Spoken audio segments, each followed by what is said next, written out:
It's the difference between success and failure. Precision is power.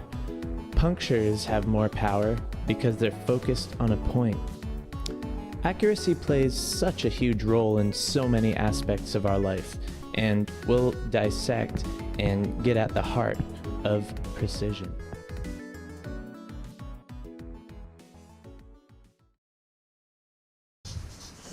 Hey guys, in performing an act of precision, you have to get out of your own head. If I'm trying to play something complicated, if I'm thinking about it, it just won't happen. There's too many things going on all at once. Drill each interval until it becomes natural to you, so that you can do it without thought.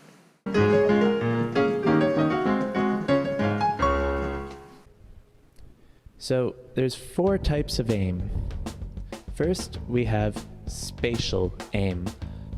This is what people typically think of when they talk about accuracy. It means physically hitting a target with some dynamic object.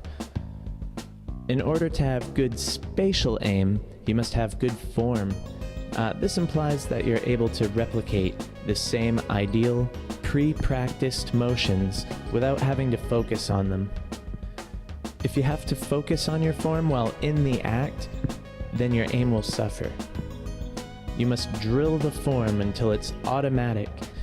When performing an act of spatial aim, you want to build momentum in the correct direction and then release in a way which doesn't interfere with that momentum, except to apply subtle last-minute adjustments. And "it's all in the wrist" refers to this.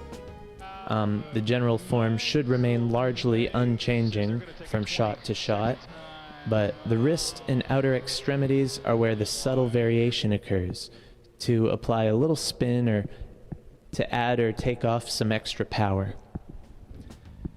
To calibrate, you only want to act on one axis, no excess sideways or up and down motion. When you aim, you don't just want to pick an area to aim for, such as the whole basket in basketball or the entire bullseye. You really want to pick a specific spot, and you want this to be a strategically chosen point. So like the very center of the bullseye perhaps, or in basketball you might want to aim for the center of the back of the rim. This way you can fine-tune your accuracy to a new degree, since you can tell even when you are subtly off. So, spatial precision is very important, and it's, again, it's the most typical thing people think of when they're talking about precision, but there's other types as well. Another type of precision is analytical precision. Analytical precision means you can analyze a situation and calculate a specific answer. So you're said to be precise in this regard if you can calculate, say, a math problem accurately. Precision is linked to intelligence, so whatever one can do to increase their intelligence will also directly increase one's analytical precision.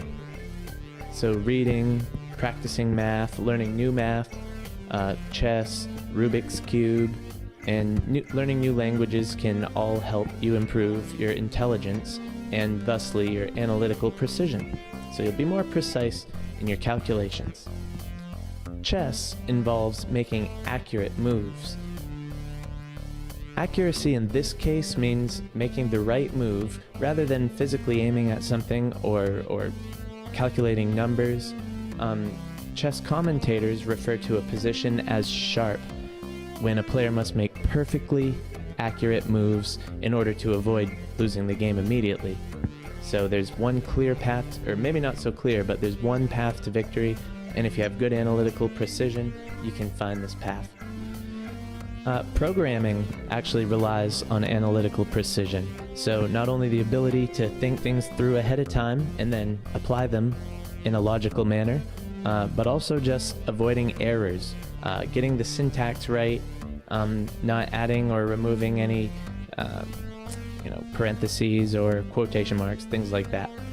A single missed letter can easily crash the software, or even worse, it could cause something else entirely to happen, such as the deletion of data. So I'll definitely do a video on programming at some point, but we'll leave it at that for now. Just know it helps you develop analytical precision. So I bet some of you didn't expect to see that there, but spirituality is directly linked to aim. The word sin originally carried the literal translation of missing the mark. It's an archery term, and archery is nothing short of a game of precision. So no matter what you believe in, one can entertain that there's some perfect ideal out there, and some call it God. In order to get closer to God, many religions have centered around trying to discover and teach conduct which tends one in that direction. So in a sense, your conduct will guide you somewhere. So this is subtly an issue of aim. How close can you land to perfection? Even secular people can follow this line of thinking. Spiritual language is used by the idols of many materialists who themselves discard all spiritual concepts completely.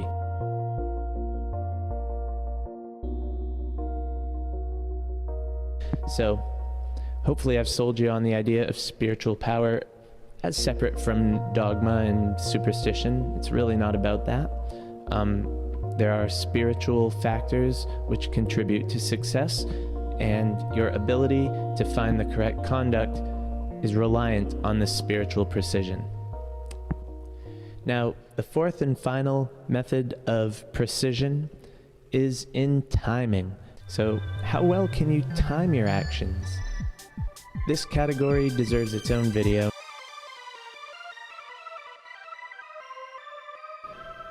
Precision is tied to awareness in that one must be aware of all things which might derail one's aim. In the case of archery, this might mean wind, imperfections in the equipment, or moving targets. There's an interesting phenomenon in the NBA where people are shooting more threes at a higher accuracy, and they're taking longer range shots. Why might this be? There are several factors involved, but one is increased strength. You might say players have always been strong enough to shoot threes. Yes, it's true, but more strength on top of that makes it take less effort to do the same thing. Steph Curry can shoot a three from half court while sitting down. He doesn't even struggle or change his form. It just looks like a regular shot for him.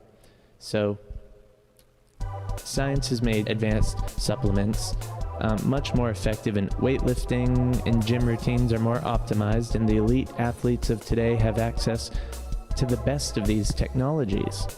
Because of all this, NBA players don't have to sacrifice their form to launch a ball with ease from afar.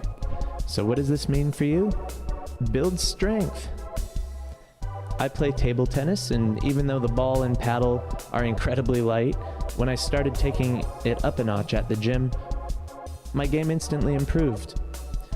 You wouldn't necessarily think that a little extra strength would equate to aim and control, but it does. Thanks for watching.